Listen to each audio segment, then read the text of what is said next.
Dans un instant, vous allez écouter une rencontre avec l'écrivaine et traductrice Diane Meur à la librairie Ombre Blanche, samedi 3 octobre 2020.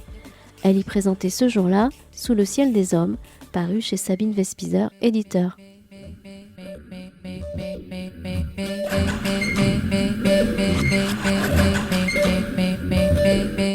Alors, bonsoir, merci d'être là ce samedi après-midi pluvieux.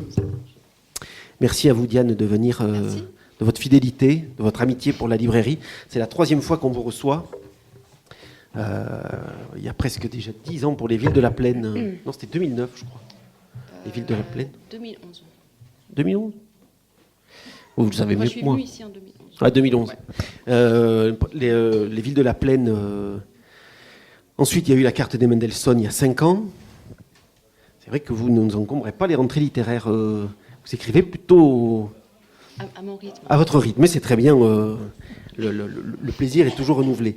Et donc, le livre qui est paru cet automne-là, Sous le ciel des hommes, un livre à nouveau, là aussi, très très différent de tout le reste. J'ai l'impression qu'à chaque fois, chaque roman est un enjeu complètement nouveau et vous alternez les épisodes historiques, les épisodes contemporains. Enfin, c'est voilà. On en discutera parce que j'ai une question sur la façon dont vous travaillez aussi sur les thèmes. Donc, Les Villes de la Plaine est un roman très contemporain. C'est vraiment un roman qui prend le monde d'aujourd'hui à bras le corps autour d'une pléiade de personnages qu'on va détailler un peu plus avant.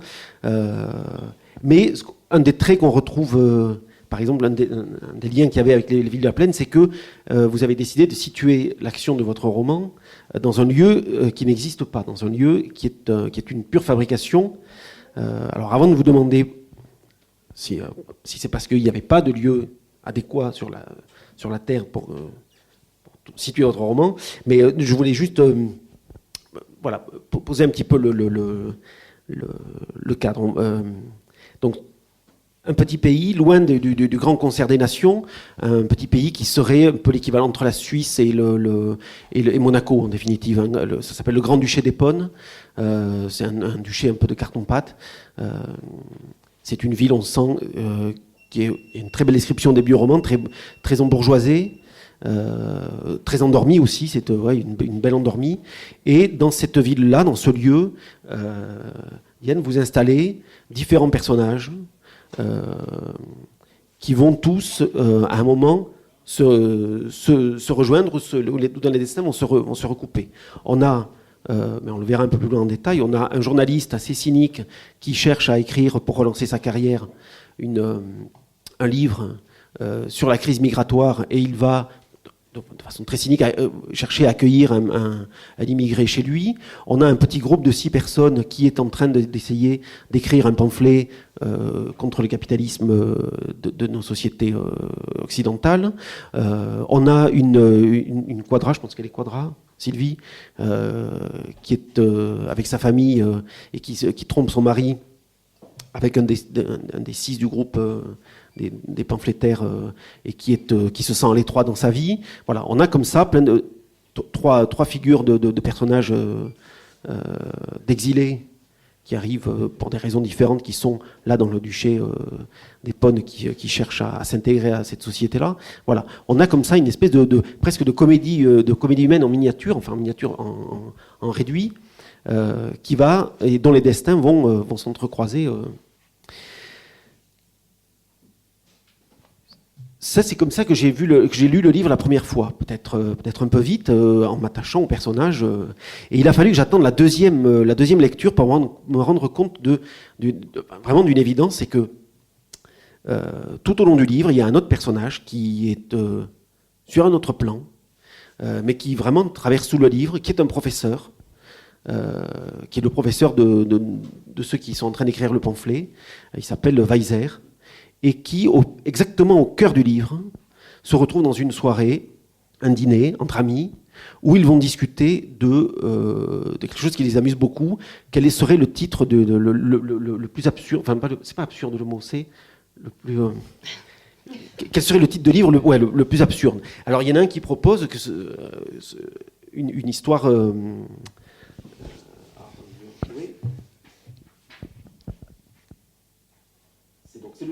chapitre 13, vraiment exactement au milieu du livre. Le premier titre qui sort, c'est...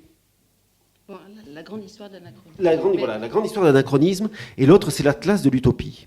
Et vers la fin de ce chapitre, une fois qu'ils ont discuté,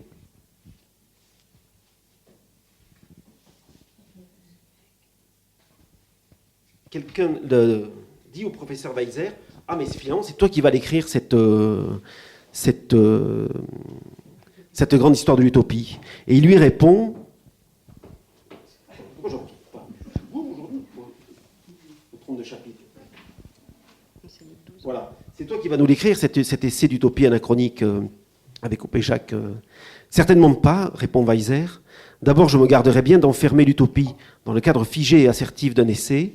Après tout ce que je vous ai dit, et puis je pensais plutôt à un livre où elle serait à l'œuvre au lieu d'être un sujet, où elle entrechoquerait les époques et les lieux, travaillerait le réel, les situations de vie, les relations entre les personnages. Et là, j'ai pris conscience qu'effectivement, le livre que vous avez écrit répond à cet impératif-là, c'est-à-dire que vous avez fait en définitive un grand livre sur l'utopie, dont les personnages sont la mise en mouvement ou la mise en action des idées utopiques.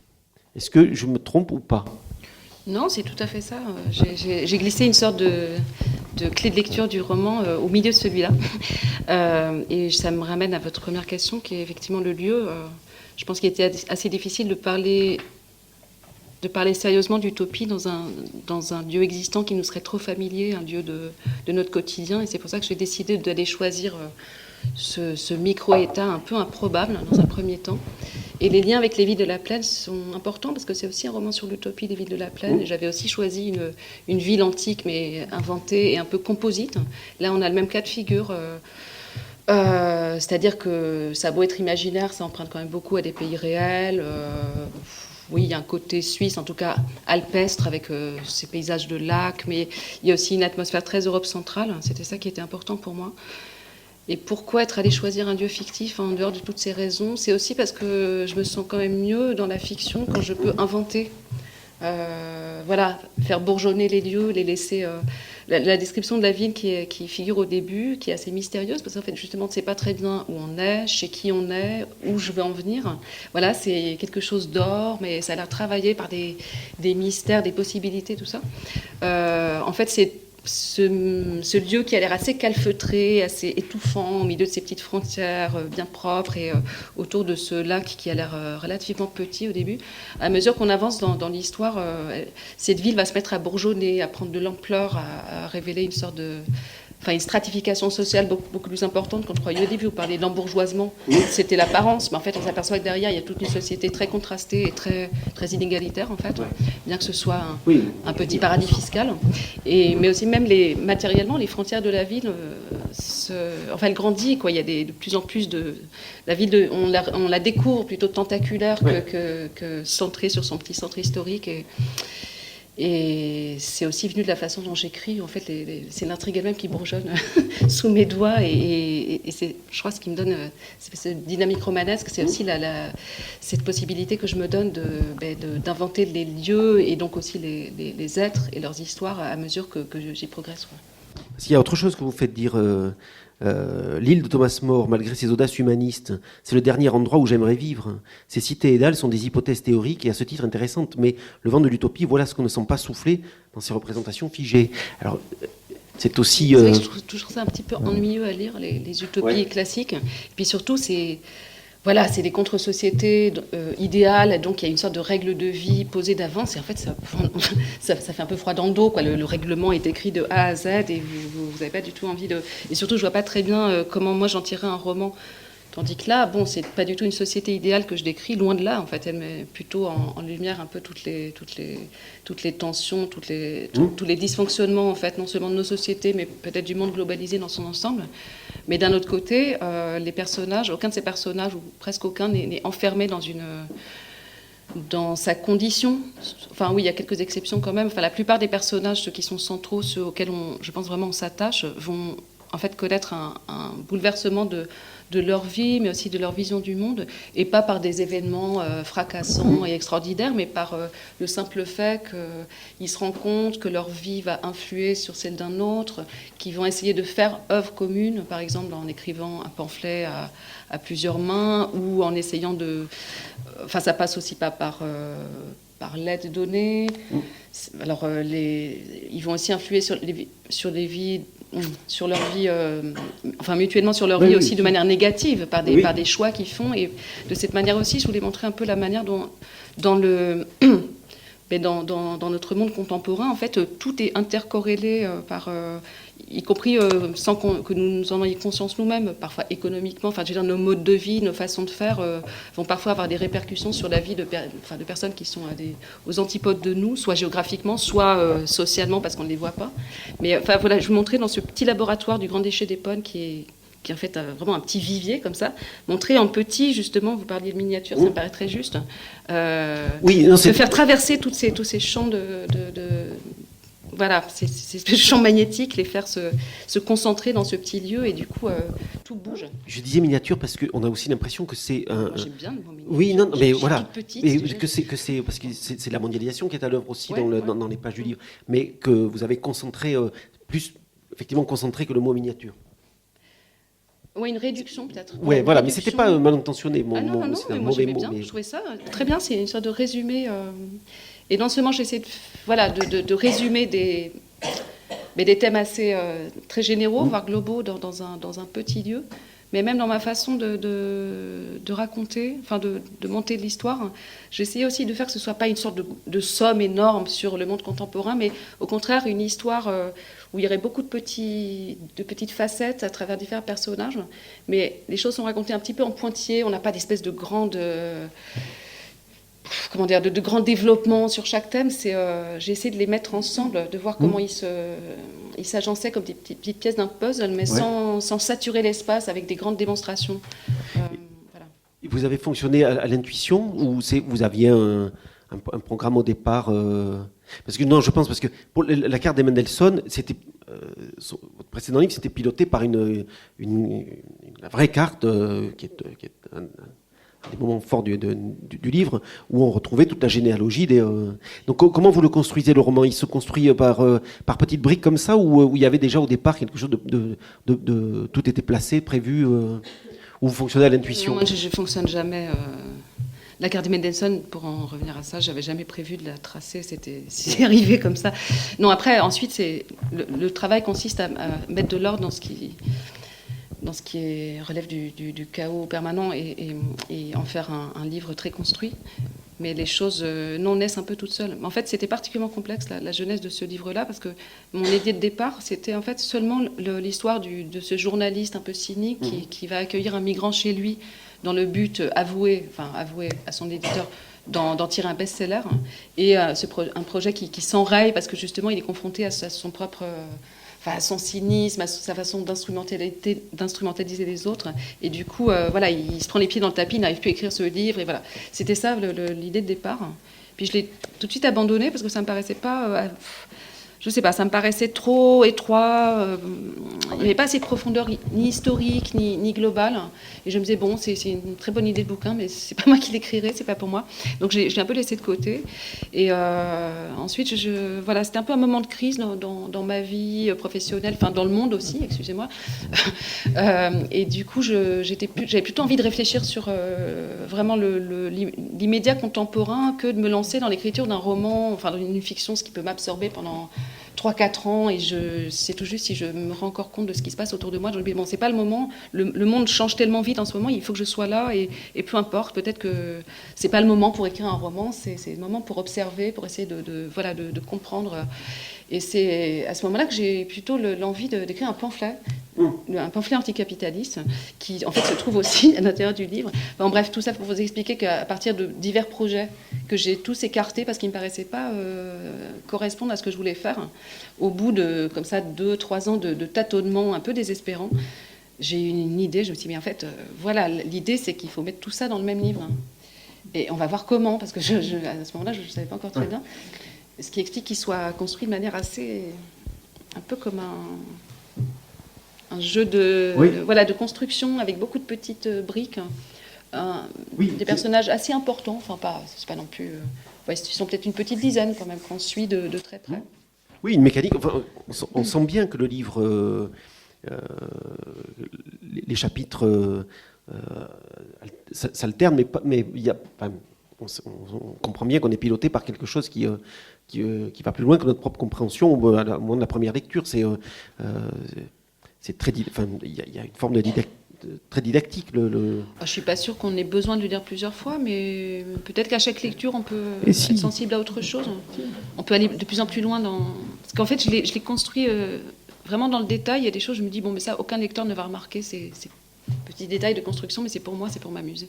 Oui. Et parfois, on trouve quand même des lecteurs qui ont tout repéré, même les choses que soi-même, on ne savait pas y avoir mises. Bon, alors on va essayer. Je vais essayer 2-3 trucs.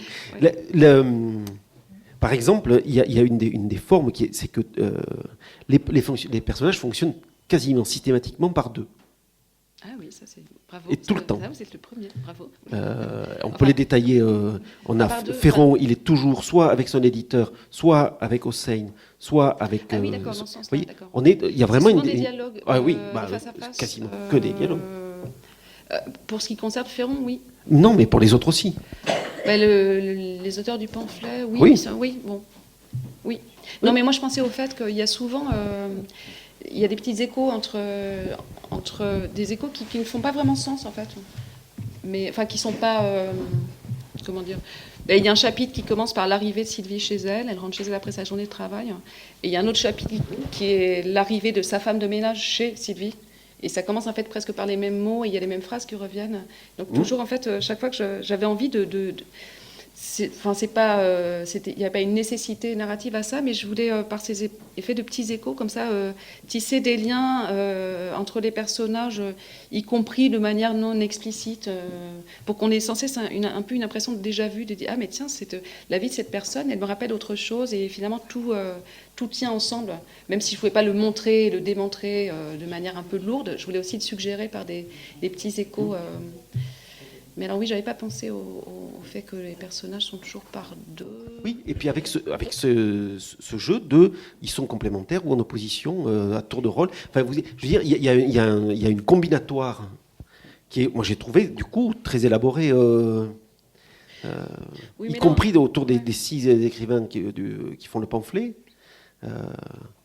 Ils arrivent. Mon idée de fond, c'est de dire qu'effectivement, on a une vision de la mondialisation sous tous ses aspects, c'est-à-dire comment la mondialisation nous contraint dans tous nos aspects de notre vie, intime, publique, dans le travail, aussi dans nos rapports aux autres. Et dans le livre, j'ai l'impression que c'est vraiment tout ça est à l'œuvre, en action au moment où on le lit.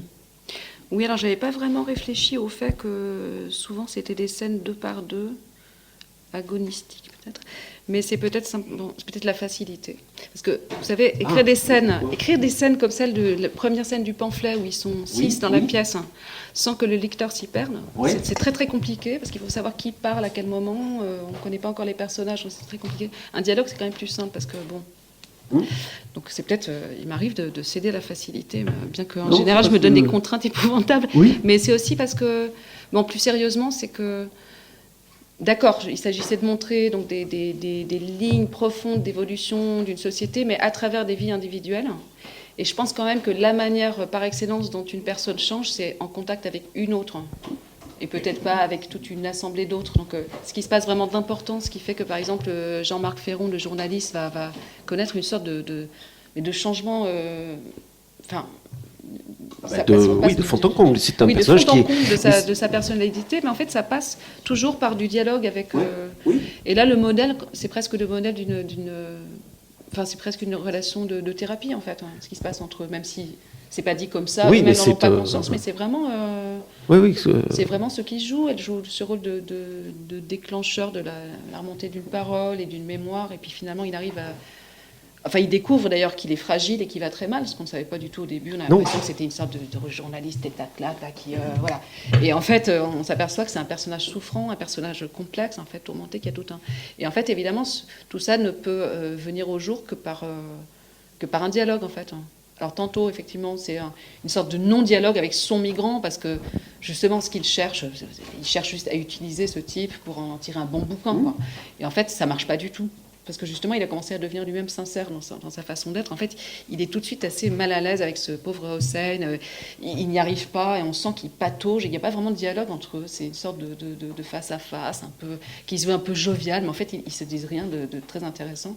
Et en fait, le vrai dialogue qu'il a, c'est pas avec Hossein, c'est avec en fait, la rewriteuse qu'on lui a envoyée parce qu'il n'arrivait pas à écrire son livre et qui va commencer un peu à lui tirer les verres du nez, à le remettre à sa place aussi, d'une certaine façon, par une sorte de dignité discrète, et puis qui va finalement lui rappeler qu'il est libre. Ce qui, bizarrement, parce que c'est une des personnes qui s'en sort le mieux, enfin, socialement, c'est une des... Voilà, c'est quelqu'un très connu, tout ça. Mais en fait, vraiment des choses qu'il ignore, c'est qu'il est libre de ses actions, qu'il peut à tout moment changer le cours de sa vie. S'il le voulait, il suffirait par exemple qu'il cesse... Enfin voilà, elle lui rappelle ces évidences de manière assez discrète et feutrée. Et en fait, ça va être tout ce qui se joue d'important dans son parcours, c'est dans ces moments de dialogue avec sa rewriteuse qui cesse rapidement de l'être, parce qu'en fait, ils n'écrivent pas du tout ce livre-là. Il est en crise d'écriture, Ferron aussi. Mais finalement, les dialogues, c'est peut-être parce qu'il y a de la maïeutique à l'œuvre tout le temps. Et c'est comme ça que les personnages progressent à la manière socratique, tout simplement. C'est par le dialogue que... Mais c'est aussi, pour en revenir à ce que je disais tout à l'heure, c'est que je voulais montrer cette histoire assez complexe en pointillé, c'est-à-dire en choisissant des moments vraiment charnières de l'histoire de chaque personnage. Parce que si vous vous en souvenez, il y a quand même pas mal de personnages qu'on suit d'assez près. Et du coup, ils apparaissent dans assez peu de chapitres. L'histoire de Jean-Marc Ferron, qui est une histoire finalement très complexe, elle se joue en 4 ou 5 chapitres, pas plus, quoi, qui sont pas très longs en plus. Donc il fallait chaque fois prendre un moment clé de ce parcours. Et le moment clé, souvent, c'est quand même une discussion, quoi. Enfin, ou quelque chose bascule dans le train-train du dialogue tel qu'il devrait s'opérer entre le journaliste très connu qui n'arrive pas à écrire parce qu'il ne va pas très bien à ce moment-là, et la rewriteuse commandée par l'éditeur et qui devrait être plus ou moins un peu comme dans une situation un peu de domestique, quoi. Et le face-à-face déraille très vite, quoi, en fait. Il déraille pour le meilleur, en fait. Il déraille positivement, mais il déraille dans les mots, dans l'échange de répliques. Ça se passe pas, ils se disent pas ce qu'ils devraient se dire, en fait. Il commence par des phrases convenues. Enfin, Ferron sort des phrases convenues parce que c'est tout ce qui lui vient. Et en fait, tout de suite, elle le ramène. Non, on n'est pas là pour échanger. Enfin, elle lui dit pas ça comme ça. Elle lui dit, on n'est pas là pour échanger des banalités. Il va s'agir de parler vrai. Enfin, si vous voulez écrire quelque chose, il va s'agir de dire du vrai et pas de vous cacher derrière des formules. Mais ça, ce n'est qu'un des cas de figure de changement profond qui a lieu dans... Oui, parce qu'à l'inverse, il y a notre personnage qui, elle ne change pas, elle ne bougera pas d'un iota. C'est Sylvie, cette quadra, mère d'un ado. Non, elle n'a pas encore 40 ans. Elle y pense beaucoup, elle en parle souvent, elle n'a pas encore 40 ans. Elle va les avoir. C'est un grand sujet de préoccupation. Mais tous les deux, parce que le journaliste aussi, il pense beaucoup à son âge, en fait.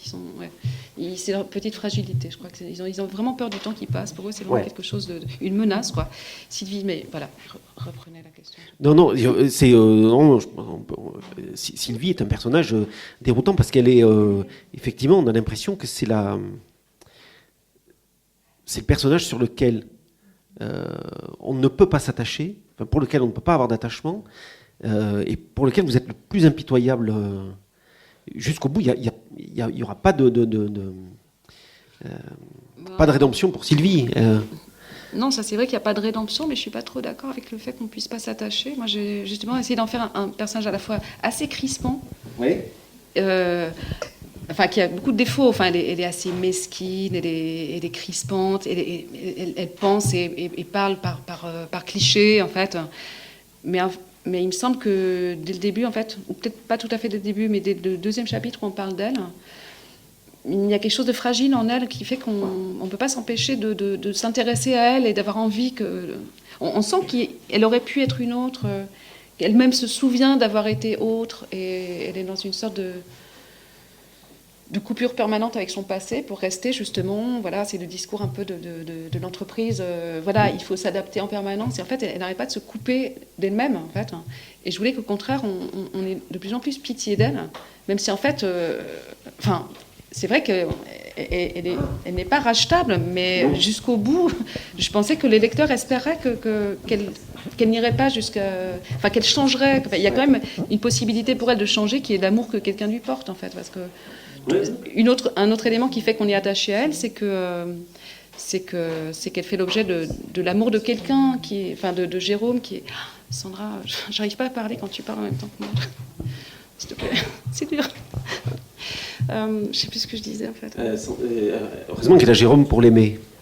Ouais, en fait, c'est le regard extérieur qui est posé sur elle, un regard amoureux qui fait je pensais qu'on s'attachait à elle en se disant mais qu'est-ce qui, enfin, il doit bien y avoir quelque chose qu'il aime en elle, et il y a autre chose que lui voit, et si lui arrive à voir cette autre chose, elle doit être là quelque part, enfouie. Et... Oui, je crois que là, c'est le regard de vous, de la romancière qu'il a... D'ailleurs, je lui ai donné un prénom qui ne lui va pas tout à fait. Ça colle pas tout à fait à ses générations. On m'a fait observer que c'était pas... j'aurais pu trouver un prénom un peu plus caricatural qui aurait fait d'elle vraiment uniquement ce qu'elle est. Et en fait, bon, c'est pas tout à fait je sais pas. Il y a beaucoup de choses qui ne collent pas tout à fait, en fait. mais vous, là, je trouve ça assez fascinant. Vous, en tant que romancière, Sylvie, vous y êtes attachée. En tout cas, c'était particulièrement intéressant d'essayer de parler d'un personnage qui enfin, en plus, les personnages sont vus de l'intérieur. Enfin, ils ne parlent pas à la première personne, mais le regard passe à travers leurs yeux. Donc, elle a un regard creux. Enfin, oui, elle a beaucoup d'aspects déplaisants, mais oui, moi, je trouvais ça intéressant à la fois de conserver l'attachement pour le personnage, un personnage qui, en apparence, est si antipathique, si décourageant. Apparemment, je n'ai pas tout à fait réussi. Non, c'est pas une question de réussite ou de Non, mais pour moi, c'est une figure tragique, en fait. Voilà, c'est ça. Ah. Donc, une figure tragique peut être horrible, commettre des actes abominables. Mais en fait, il y a quand même, voilà, il y a l'horreur et la pitié aussi. Et je pense qu'on a pitié d'elle, même dans ce qu'elle fait de plus infâme.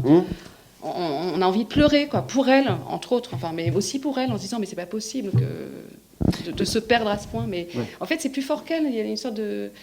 Elle pourrait essayer, elle a beau se démener un peu dans sa vie, il y a cette chose plus forte qu'elle, quoi, cette espèce de fatalité, de déterminisme, je sais pas, social, idéologique, dont elle est complètement prisonnière et aveugle, et qui fait qu'en fait, ça la dépasse, quoi, même si elle essayait de...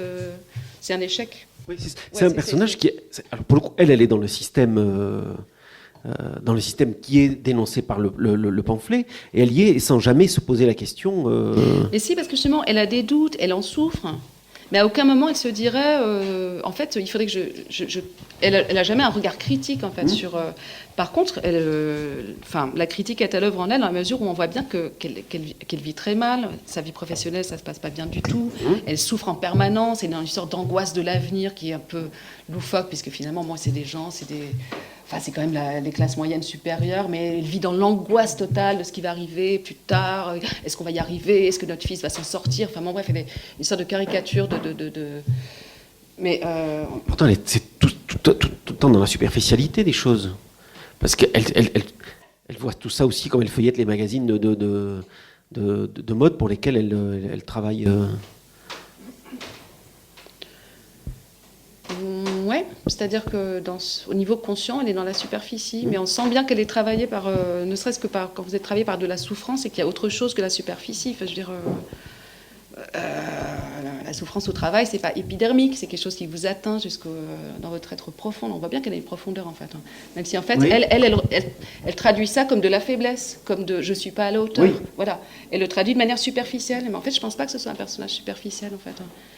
Elle lit le monde de manière superficielle, mais elle-même ne voit pas qu'elle en est, par exemple, une sorte Ouais, donc vous ne diriez pas qu'elle est la victime du capitalisme. Mais en tant que victime, justement, elle a plus de profondeur que ce qu'on pourrait croire de premier abord. C'est pas une sorte de caricature un peu creuse de femme de pouvoir qui, d'ailleurs, justement, n'arrive pas tout à fait.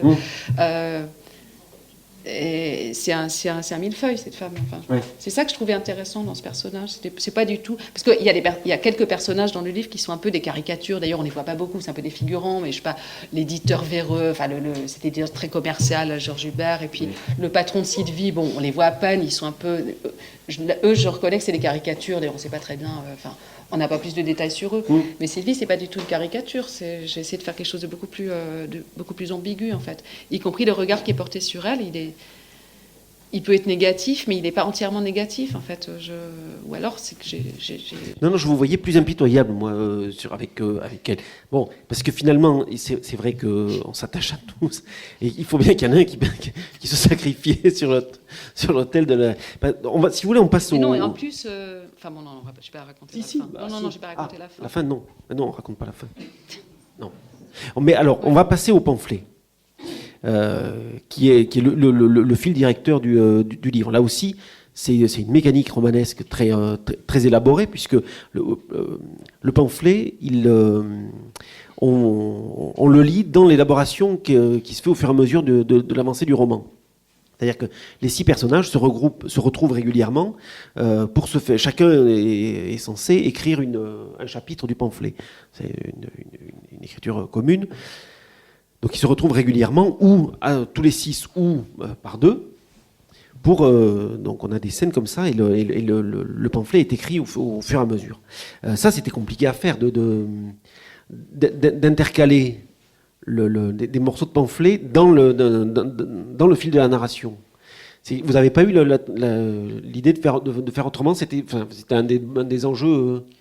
un des challenges que vous étiez posés? L'idée de départ, enfin un moment, donc je sais pas, il y a peut-être 3 ans, je me disais en fait je vais écrire un pamphlet, et j'avais commencé à l'écrire, donc il y a des bribes qui étaient déjà des débuts de chapitres ou des titres de chapitres. Mais en fait, ce qui m'a fait m'arrêter assez vite, c'est que justement j'avais pas envie de le faire comme ça, j'avais pas envie d'écrire un pamphlet en tant que tel. Je m'apercevais que j'avais plus envie, enfin, je sais pas, c'est très chouette d'écrire un pamphlet, c'est très libérateur et jubilatoire, mais c'est de la pensée déjà bien close sur elle-même, bien achevée. Et moi, j'avais plutôt envie de retrouver le moment où j'avais eu envie d'écrire ce pamphlet et où je sentais les idées naître. Et je voulais en fait montrer de la même façon des idées en train de naître entre des personnages qui, à partir de leur expérience, à partir des discussions qu'ils ont ensemble, plutôt que d'asséner comme ça des vérités, ça me paraissait un peu lourd et un peu... discutable en fait, un peu dogmatique, alors que si on voit un groupe qui discute d'idées à mettre dans un pamphlet anticapitaliste, ça permet d'abord d'être dialogique, de faire intervenir plusieurs sensibilités, plusieurs points de vue, parce qu'ils ne sont pas toujours tout à fait d'accord sur ce qu'ils vont mettre dedans. Et en fait, je voulais plutôt, au lieu d'asséner un pamphlet voilà, avec des observations toutes faites, j'avais plutôt envie de donner envie de penser aux gens. Voilà. Et de prolonger si ça les intéressait, ou de critiquer, je sais pas, d'amorcer une sorte de mouvement et de montrer des pistes plutôt que de servir un discours achevé. Par contre, là, vous avez vraiment raison, c'est que c'est extrêmement difficile de monter, parce que le pamphlet, il fallait quand même qu'il se tienne, quoi. C'est d'un point de vue logique, d'un point de vue, voilà, que ce soit déjà. Donc, il fallait dans un premier temps que j'écrive bien le chapitre. Et puis qu'ensuite, une fois qu'il se tenait, y compris avec sa ligne rhétorique, parce que c'est des chapitres assez courts, donc ils commencent quelque part, ils vont quelque part, et puis après il y a une chute. Et une fois que c'était déjà bien fait, je le découpais en petits morceaux, et puis c'était éparpillé à l'intérieur Physiquement, vraiment ? Non, pas physiquement, mais après je me disais, alors comment est-ce que je vais pouvoir le faire naître d'un dialogue, ou à l'occasion de quoi ça va se... Parce qu'en fait, c'est assez varié. Dans le premier chapitre, ils discutent du prologue. C'est une sorte de leçon d'écriture, en fait. Oui. Voilà. Ils essaient d'améliorer un premier jet qui n'est pas encore tout à fait au point. C'est mon premier jet qui n'était pas au point. Je me dis, mais au lieu de le faire mieux maintenant, je vais le faire réécrire par les personnages. Et puis, une autre fois, c'est l'occasion d'une leçon d'informatique. Donc, à la fois, il y a le contenu du pamphlet qu'ils sont en train de taper, mais aussi un autre thème du pamphlet qui est l'autonomie par rapport aux techniques qui intervient, mais dans le dialogue. Ça permettait en fait d'en dire encore beaucoup plus que simplement ce qui est contenu dans le pamphlet, qui couvre pas tous les champs possibles que j'aurais pu évoquer dans le pamphlet. Puis aussi, il y a la manière dont ils l'écrivent en coopération, ce pamphlet. D'ailleurs, c'est pas seulement le contenu, mais aussi la façon dont ils travaillent ensemble, dont ils apportent chacun une pierre à l'édifice avec ce qu'ils peuvent, ce qu'ils sont capables de faire et tout ça. C'était aussi une façon de montrer comment on peut faire œuvre commune. Sans qu'il y ait quelqu'un qui dirige, sans que certains se sentent utilisés et les autres. Enfin, vous voyez, il n'y a pas de rapport de domination dans ce groupe. C'est ça que j'ai essayé de montrer dans la manière dont ils écrivent ce pamphlet. Donc, ça me permettait en fait de développer le pamphlet hors de lui-même, quoi. Il y a des chapitres d'ailleurs qui n'ont rien à voir avec le pamphlet, qui sont des illustrations de choses qui ont été dites ailleurs. Par exemple, les problèmes de Sylvie. Sont une illustration de ce qui a été dit dans certains passages du pamphlet sur le monde du travail, sur la perversion. Quand même, là, je vous écoute.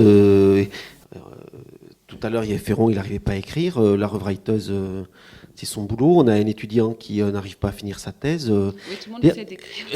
Oui, c'est ça. Est-ce que c'est pas aussi un livre sur les questions d'impossibilité d'écrire, ou parce que quand même vous le mettez beaucoup en filigrane dans le livre, ça.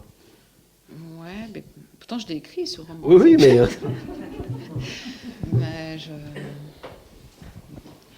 Est-ce que c'est si impossible que ça? Le pamphlet, il l'écrit finalement. Le livre sur les migrants, il l'écrit pas, mais on est quand même très content qu'il l'écrive pas. Attendez, il y a un autre truc. Il y a le poète qui a fini d'écrire aussi en exil. Oui. Ça commence à faire vraiment des faisceaux convergents, tout ça. En tout cas, c'est un livre où il y a beaucoup de questions d'écriture. Ouais. Mais écoutez, je sais pas, nous sommes des sociétés de l'écrit quand même, depuis la fin de la préhistoire. Ouais. Parce que c'est la définition de l'histoire, c'est quand il commence à y avoir l'écriture. Donc je pense que parler des sociétés aujourd'hui, où il y a 4000 ans, c'est aussi parler de l'écriture. Hein, parce que après tout, c'est... je sais pas, ça me paraît l'explication là-dedans. Très bien. Ouais. Et comme c'est aussi un livre sur la technique et que l'écriture, c'est avant tout une technique, hein, je pense que... Non ? Oui. Je sais pas, j'essaie de trouver des raisons convaincantes. Une troisième, peut-être, une petite troisième. Le pamphlet s'appelle « Remonter le courant ». Critique de la déraison capitaliste. Premier chapitre, un colosse au pied d'argile. Deuxième chapitre, ce qu'est la rationalité capitaliste. Troisième chapitre, l'innovation contre la nouveauté. Quatrième chapitre, tous consommateurs. Et après, à la fin, on rajoute des thèmes... ça, c'est les chapitres qui restent à écrire. Ouais. Je ne le ferai pas, mais voilà. On ne sait pas. Mais voilà. Oui, peut-être que d'autres personnes les écriront. Alors, après, il y a... Et après, donc, qui est technophobe ? La technophobie, voilà. La privatisation du monde. Je ne l'ai pas noté, ça. J'ai mis le mythe de la dématérialisation et l'imposture de l'immatérialité du monde numérique. La perversion de l'homme, ça, on va en parler. L'être humain devenu surnuméraire, ça, c'est un thème aussi qui est très, je trouve, qui est très, très bien...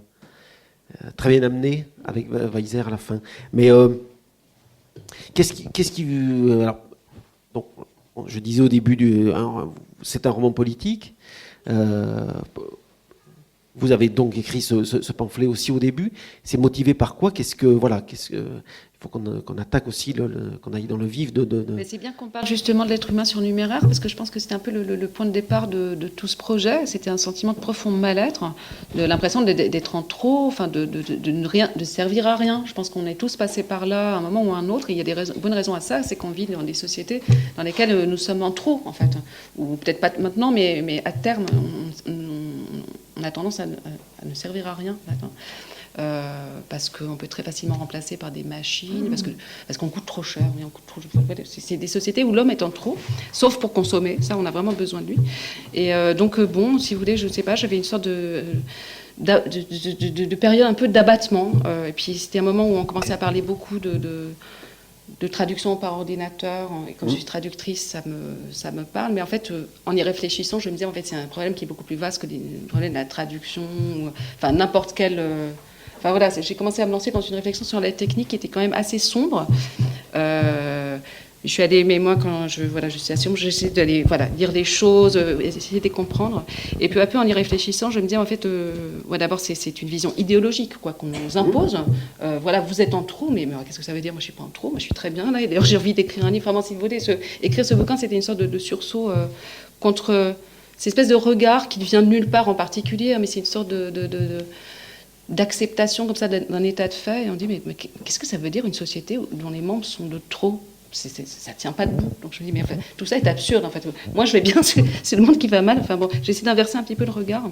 Et en fait, c'est bien qu'on en parle aussi parce que l'être humain surnuméraire, c'était aussi un des thèmes qui me permettait de croiser les deux lignes narratives du roman, c'est-à-dire en fait le thème des migrants entre guillemets et le thème de la technique, le remplacement de l'homme par la machine, parce qu'en fait on est toujours dans la problématique de la personne en trop. Vous servez à rien, vous n'avez rien à faire là, mais je veux dire, en fait c'est la condition humaine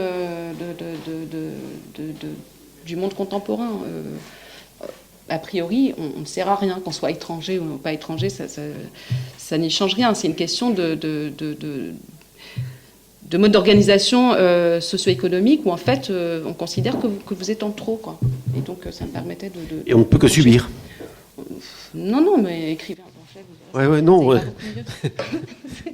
parce que je dis subir parce que le remonter le courant, c'est ça, c'est à un moment donné, c'est faire cette action-là et c'est changer de regard déjà. Oui. Parce que c'est l'essentiel avant de toute chose, c'est de changer de regard. Mais qu'est-ce que c'est que ce discours-là? Qu'est-ce qu'on me dit là? Pourquoi est-ce que je... Enfin, et oui, et remonter le courant, ensuite, une fois que chacun des personnages a changé de regard, il arrive très vite à modifier ses façons de faire, mais parfois dans des petites choses, mais ça change tout, en fait. Enfin, c'est ce que Sylvie n'arrive pas à faire. Alors, il y a une idée qui me vient sur cette idée de changer le regard. Je me dis que c'est là aussi la fonction des trois exilés, des trois billets, des trois immigrés. Ils sont trois. Il y a Hussein qui va être... Alors Hussein, c'est le bon migrant qui est choisi par Ferron pour faire le bon livre qui va bien se vendre comme des petits pains. Et évidemment, ça ne marche pas du tout comme ça. Mais... Il y a Goun, on dit... Oui, Goun. Et Semira qui est là, qui n'a pas de papier non plus, mais qui est arrivée à s'ancrer un peu plus dans la société. Elle est femme de ménage. Goun, lui, est sans papier et essaie de batailler pour avoir contre l'administration, pour avoir...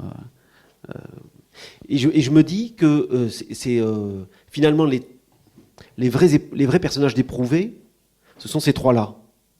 Et qui sont là pour amener un contrepoint. C'est-à-dire que les misères de Ferron, de Sylvie, des autres, elles sont aussi mises à l'épreuve de celles des trois immigrés. Et que les vrais éprouvés, ce sont eux. Je ne suis pas sûre que je mettrais une hiérarchie entre la souffrance de Ferron et enfin, non, c'est pas une question de hiérarchie, c'est une question de contrepoint. Ouais. C'est-à-dire Déjà, en fait, le fait qu'il soit étranger, d'abord, en fait, le fait que... j'ai pas évoqué cette raison-là à créer un pays imaginaire, mais en fait, il se trouve que le lecteur lui-même est dans un regard d'étranger, il ne comprend pas ce monde-là, il est dérouté par ce monde qui n'est vraiment pas du tout la France, par exemple. Il y a des tas de choses qui le déconcertent, qui ont l'air un petit peu vieillottes, anachroniques, et d'autres sont un peu bizarres ou un peu trop proprettes. Et en fait, c'est pour ça qu'il y a ce chapitre sur la fête. Voilà. Et donc, je voulais justement que le lecteur, pour une fois, ne sente lui-même pas chez lui. Oui. Et après, effectivement, ceux qui vont prendre leur lait, chacun à sa façon, c'est les trois personnages de réfugiés. Surtout Goun, en fait. Oui. Qui a un regard assez... il regarde beaucoup autour de lui, en fait.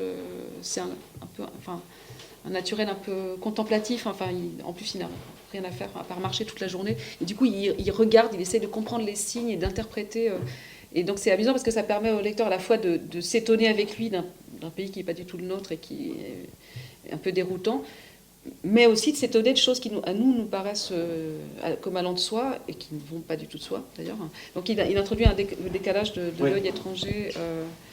Et puis aussi, comme il est curieux et il essaye de comprendre, il essaye beaucoup plus de comprendre que les gens qui habitent là, y compris certaines heures de leur passé, quoi. Genre, l'attitude de ce petit pays pendant la Seconde Guerre mondiale n'est pas très très claire.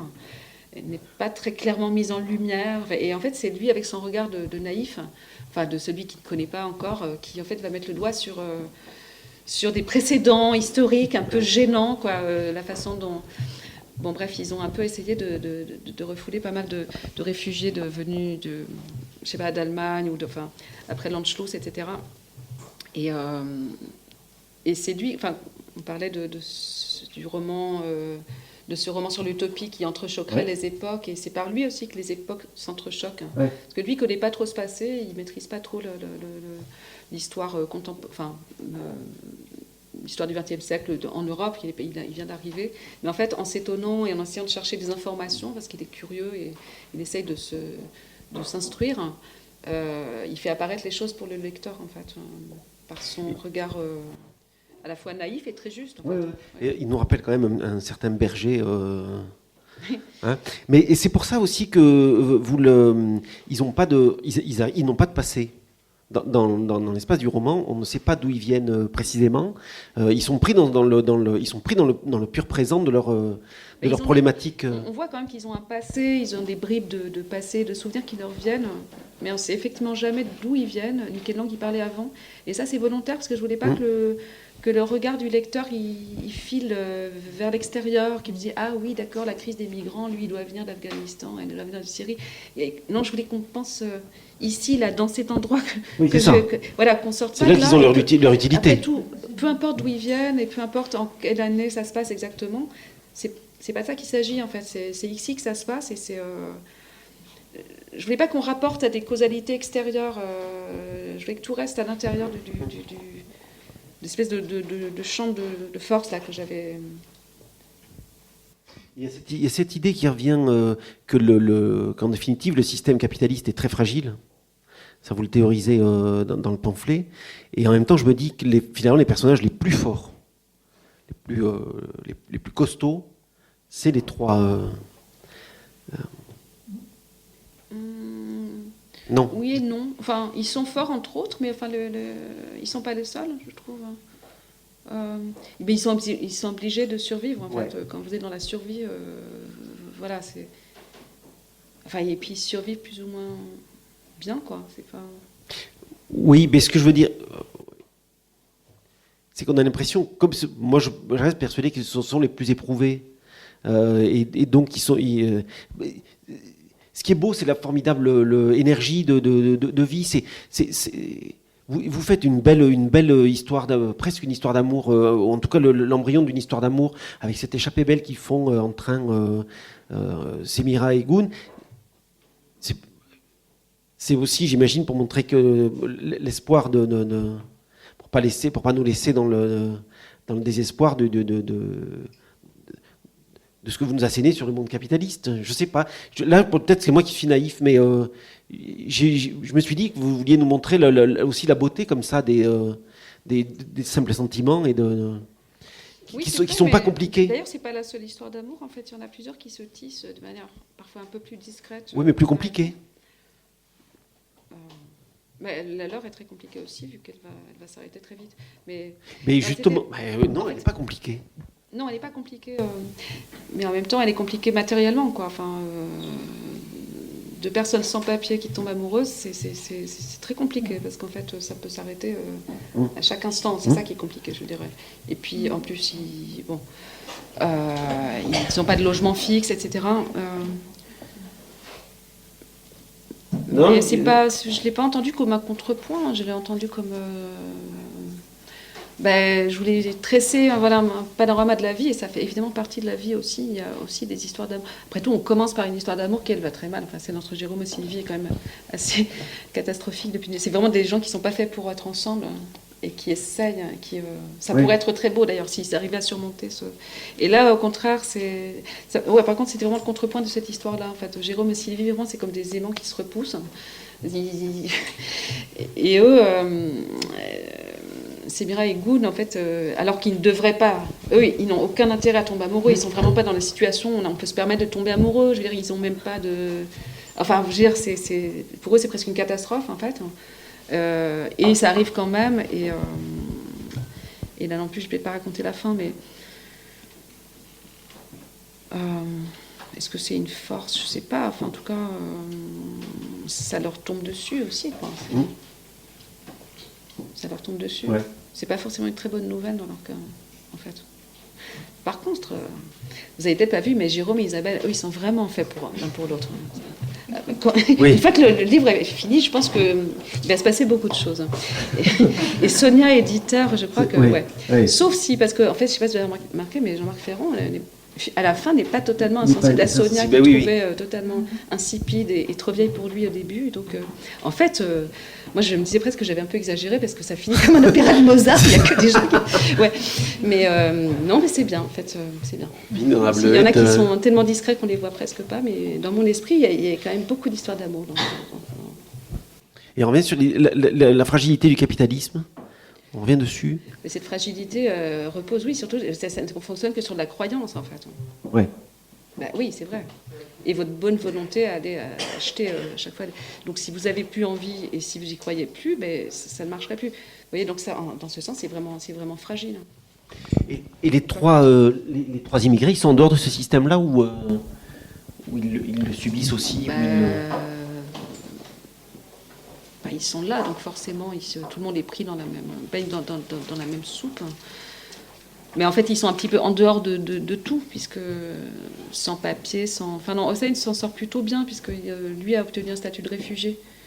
Sinon, il n'aurait pas pu, d'ailleurs, être hébergé chez Jean-Marc Ferrand, parce que il faut que tout ça soit dans un cadre légal assez clair, quoi. Il ne faut pas prendre de risques. Mais c'est une des personnes qui s'en sort bien.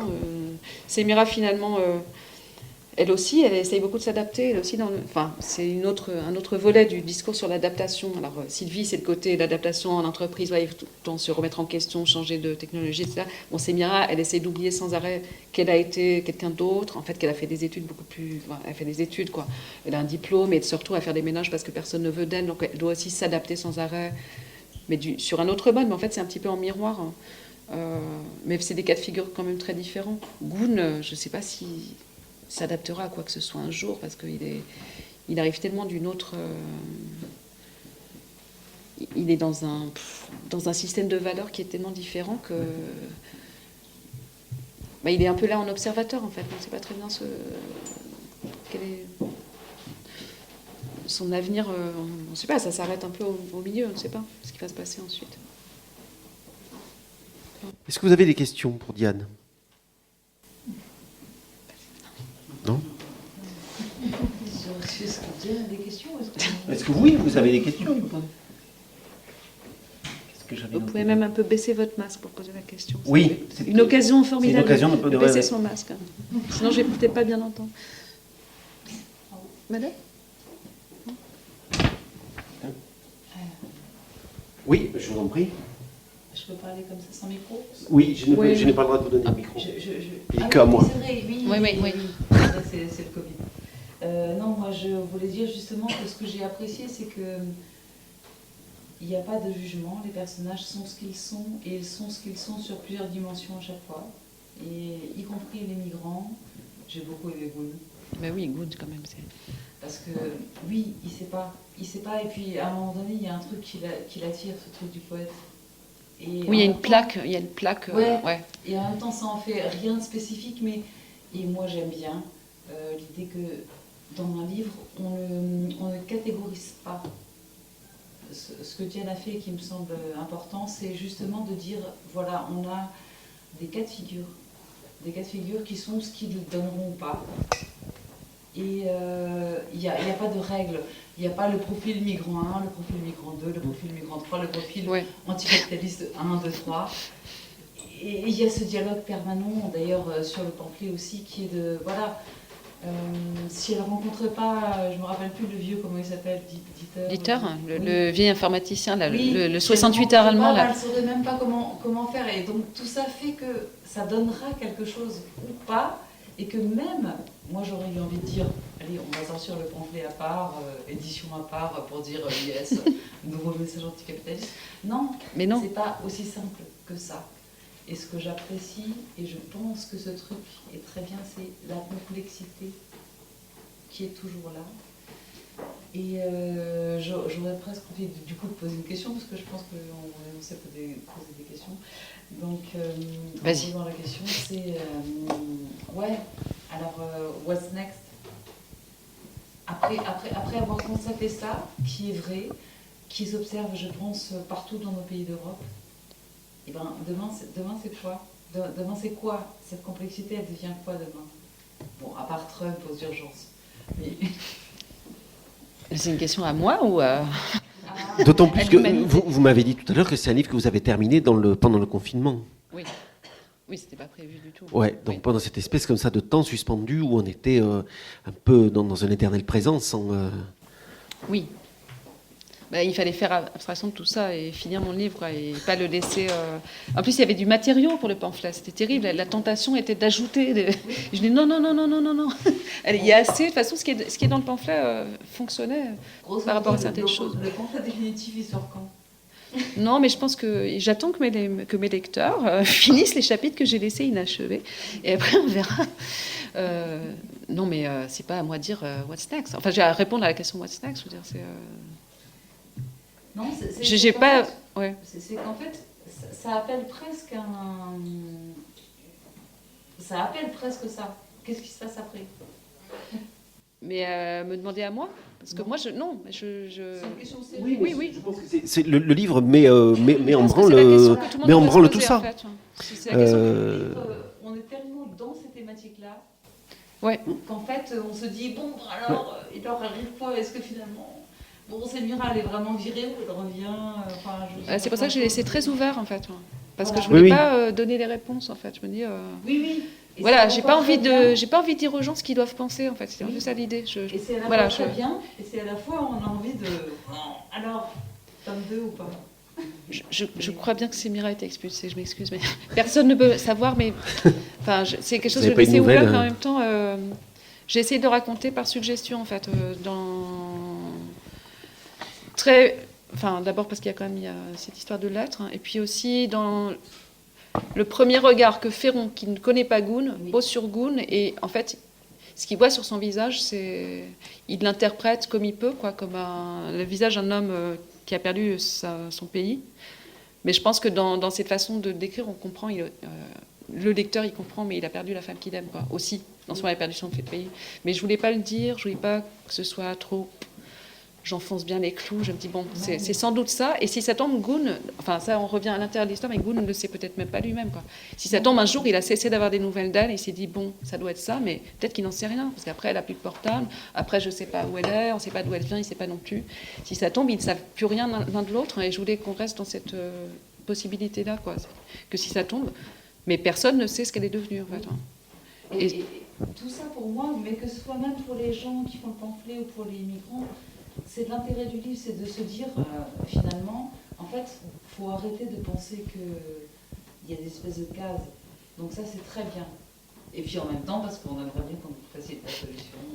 Mais d'ailleurs, j'ai essayé de faire ça, de garder ce regard un peu, non critique, quoi, sur les personnages, même par exemple, la tante de Stan, espèce de mégère, la mésère à chien-chien qui est dans son pavillon. La première fois qu'on la voit, c'est vraiment une caricature, quoi, c'est vraiment... bon. Et en fait, le chapitre, on va chez elle. Bon, au début, il est vraiment burlesque. Enfin, elle est tellement insupportable, odieuse. Puis il y a ce chien grotesque et tout ça. Mais bon, ce que j'essayais de faire, c'est qu'en fait, quand on sort de chez elle, on ressent pas la même chose, en fait. On voit surtout une femme qui est vieille, qui est malade, qui est seule. Et c'est triste, en fait. Voilà. J'aimerais que le lecteur, en entrant, il se dise, mais oh là là, c'est pas possible, c'est un personnage de comédie et tout ça, et qu'à la fin, on ait un peu le cœur serré, en fait, pour elle, alors que pour ça, c'est vraiment pas un personnage sympathique, mais il y a quelque chose dans l'espèce de déréliction, là, de cette espèce de quartier à l'abandon, et puis en fait, elle se raccroche à des explications complètement. Mais en fait, je voulais qu'on ait pitié d'elle aussi, un peu, en fait, comme... Je ne sais pas si... Là, c'est bon, c'était plus épisodique avec Sylvie, mais j'avais essayé de faire un tout petit peu la même chose quand même. Quand Stan sort de chez elle, je ne sais pas, mais... je sais pas, moi, j'aimerais bien que le lecteur trouve ça un peu triste, en fait. Parce qu'on apprend aussi pour la pure victime de la consommation. Oui, c'est ça, en plus. Elle est... de ce que vous disiez, ça m'a remis en mémoire la phrase de Kant que vous mettez au début du roman, sur ce que ça met en branle, ce désir à la fin du livre de se dire merde, mais effectivement, il faut. C'est à nous aussi de se bouger Il faut faire quelque chose. Oui, c'est ça. Ouais. Mais dans la phrase de Kant, c'est « Agis de telle sorte que tu traites toujours l'humanité en toi-même et en autrui comme une fin et jamais comme un moyen. » Et c'est vrai que c'est peut-être la vraie finalité. Oui, vaste programme. Hein. Ouais. Hein, parce qu'on a tellement l'habitude d'entendre ça en cours de philo de terminale, mais après, quand on le relit vraiment, quand on le met dans une page de roman, on se dit mais merde, on n'a pas tout à fait, on n'y est pas encore tout à fait. En fait. Et du coup, je me dis peut-être, est-ce qu'on peut prendre le livre aussi comme ce roman comme un roman justement à la manière du 18e, des romans philosophiques mais à la Voltaire, où c'est avec comme ça une idée et que le livre soit une démonstration en acte d'une idée qui serait peut-être celle de Kant. Non. Moi, j'avais plutôt cette impression-là en écrivant Les Vies de la Plaine. Ça relève plus du conte philosophique. Ça, c'est clairement. Ouais. Dans ce livre-là, non, j'ai pas pensé à ces modèles-là. En fait, d'ailleurs, quand il cite cette phrase de Kant, c'est vraiment à la blague. Hein. Enfin non, c'est dans l'idée de faire un film sur Kant où il y aurait Kant qui visiterait une filature. Enfin, c'est déjà remis en contexte et historicisé. Enfin, oui, mais moi je la prends mais la en fait, phrase pour moi, pour c'était pas le. Non, on aurait pu la mettre. Enfin, vous auriez pu la mettre en exergue cette phrase aussi bien. Je veux dire, ouvrir le livre avec ça. Ouais, mais mon intention c'était que le lecteur il entre pas dans une démonstration d'un axiome philosophique, qui soit vraiment dans du roman. Ouais. Du roman très romanesque en fait, parce que c'est très romanesque avec beaucoup de rebondissements, beaucoup d'intrigues qui se croisent et des surprises et de quiproquos et tout ça. Ouais. Et que l'amener un peu par des voies simples, quoi, dans un discours qui peu à peu, finalement, oui, peut être un peu complexe, parce que après tout, un regard de critique de l'idéologie, c'est pas forcément évident, quoi. Donc il fallait amener tout ça, mais à l'intérieur vraiment d'un chemin romanesque où on a envie d'aller, quoi, avec des personnages qui sont, peut-être pas tous attachants, mais auxquels on s'intéresse et tout ça. Et donc parce que le ton du conte, on n'y est pas. Hein. On n'est pas dans le ton du conte. On n'est pas dans du roman. On est plus dans du roman feuilleton. En fait, c'était plutôt la question de la morale qui, parce que elle n'est pas assertive. Je suis pas sûre de pouvoir dire ce que j'ai démontré à la fin. Ouais. Il s'est dit beaucoup de choses, mais démontrer, je ne sais pas. En tout cas, par contre, j'espère avoir montré pas mal de pistes. Des pistes, oui. Mais vous laissez le lecteur très libre aussi dans ces. Vous me laissez même la possibilité de ne pas aimer Sylvie. Oui. Et puis, comme ils n'arrêtent pas eux-mêmes de débattre entre eux des idées du pamphlet, c'est une invitation à la discussion aussi, à la réappropriation des idées. Est-ce que ça tient la route? Non, ça pourrait se critiquer. Moi-même, en réalisant, parfois, je me dis ah mais oui, mais c'est pas tout à fait ça. En fait, on pourrait dire un petit peu. Enfin, je veux dire, je pense pas que les idées soient là et que le monde est là. Hein. Elles travaillent le monde, elles sont issues du monde et c'est peut-être ça en fait un des sens du titre, c'est que le ciel des hommes, c'est pas il n'y a pas une sorte de transcendance là, et puis nous on est en dessous. En fait, c'est aussi l'homme qui crée son monde et en se projetant c'est un peu le ciel de l'utopie, quoi. C'est-à-dire c'est ce qui vient l'utopie. Voilà. Qui guide. Alors, oui, pour le coup quand même. Donc pas de morale, mais quand même un sens de l'utopie. C'est très... Ouais, mais comme mouvement, comme dynamique. Comme dynamique. Alors après, où va la dynamique, ça, c'est une question de... Je sais pas, j'espérais que le lecteur en ferait un petit peu... Mais c'est ça, c'est ce qui concerne le lecteur. Vous, ça ne vous concerne plus, ce qu'on en fait du livre. La façon dont ça met en mouvement madame, moi, vous voyez, c'est notre partie à nous. Voilà. Ça nous aide à réfléchir. Oui. C'est-à-dire que on est responsabilisé sur le fait, même pas responsable. Je pense pas qu'il y ait. Non, c'est une invitation. C'est une invitation à penser. C'est pas un truc moral, genre réfléchissez à la vie, mais on a envie de le faire parce qu'en fait, comme les choses sont suffisamment à la fois floues et expliquées, je sais pas comment le dire mieux, mais on est obligé de s'y pencher et du coup d'y penser. Voilà. Et après, on en fait ce qu'on en fait. Donc c'est en fait une invitation, c'est libre, et en même temps c'est libre, mais c'est un peu tricky. Hein. C'est libre, mais il faut quand même qu'on le fasse un peu. On se sent un petit peu de le faire quand même. Parce que c'est des expériences intimes et personnelles que vous mettez c'est pas, enfin, les personnages, ils sont au service d'une idée, mais ça reste des personnages. Ah oui, c'est Ils voulaient livrer pour le lecteur, point. Enfin, point. C'est pas du tout un roman à thèse, quoi. Oui, c'est ça. Les oui. personnages sont un peu là pour incarner une telle position, et ça, c'est très ennuyeux, en fait, en général. C'est pas du tout ça que j'ai essayé de faire, en fait, et je pense que c'est pas ça non plus au final. Et vous avez parlé tout à l'heure de la question de la technique. J'aimerais bien qu'on revienne peut-être dessus. Vous avez dit.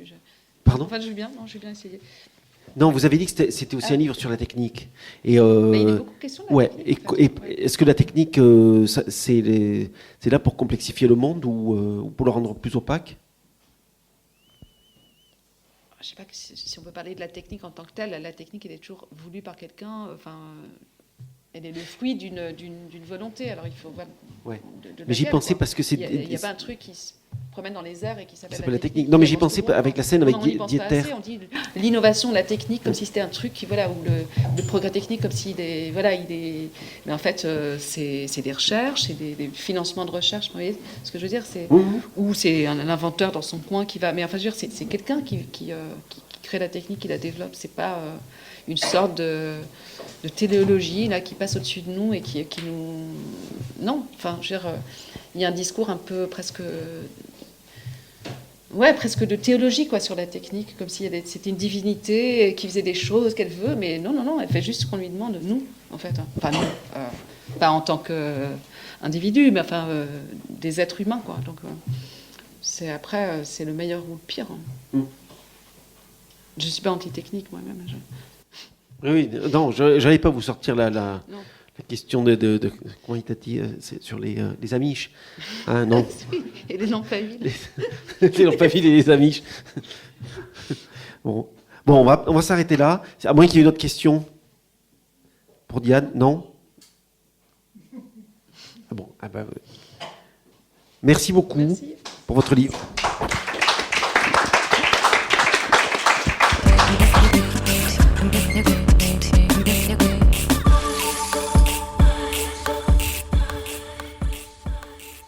Le roman de Diane Meur, Sous le ciel des hommes, est édité chez Sabine Vespizer. Dans cette même maison, Diane Meur a signé nombre de romans, parmi lesquels Les vivants et les ombres, Les villes de la plaine, La carte des Manelson. Elle a récemment traduit Lettres d'une inconnue, Amok et 24 heures de la vie d'une femme de Stefan Zweig aux éditions Flammarion et a participé à la traduction des romans, nouvelles et récits de l'auteur pour la collection La Pléiade. Vous venez d'écouter une rencontre enregistrée samedi 3 octobre 2020 à la librairie Ombre Blanche.